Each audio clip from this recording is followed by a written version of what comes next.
MS எக்ஸலில் ஈஸியாக ஒரு pivot table எப்படி கிரியேட் பண்ணலாம்?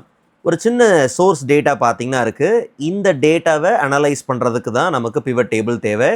இன்சர்ட்டில் போயிட்டு நார்மலாக பிவட் டேபிள் எடுத்து ட்ராக் அண்ட் ட்ராப்லாம் பண்ணுறதுக்கு பதிலாக ரெக்கமெண்டட் பிவட் டேபிள் நம்ம யூஸ் பண்ணலாம். செலக்ட் பண்ண டேட்டாவை வச்சு, அதாவது சோர்ஸ் டேட்டாவை வச்சு நமக்கு ரெடிமேடாகவே பார்த்தீங்கன்னா ரெக்கமெண்டட் பிவட் டேபிள்ஸ் அனலைஸ் பண்ணுறதுக்கு ரெடியாக பார்த்தீங்கன்னா இருக்கும். டிஃப்ரெண்ட் ஃபீல்ட்ஸை வச்சு நமக்கு நிறைய ரிசல்ட்ஸ் பார்த்தீங்கன்னா வந்திருக்கும்.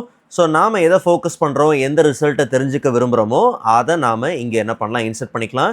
ஸோ நியூ ஷீட்லேயோ இல்லை எக்ஸிஸ்டிங் ஷீட்லேயோ நாம் இன்சர்ட் பண்ணிக்க முடியும். பட் இன்னும் அதிக கண்ட்ரோல் வேணும்னு நீங்கள் நினச்சிங்கன்னா அப்போது ஹோம் டேப்பில் இருக்கக்கூடிய அனலைஸ் டேட்டாவை நீங்கள் யூஸ் பண்ணலாம். ஸோ அனலைஸ் டேட்டா ரொம்ப சிம்பிள். சேம் சோர்ஸ் டேட்டாவை செலக்ட் பண்ணிவிட்டு அனலைஸ் டேட்டாக்குள்ளே போயிடலாம்.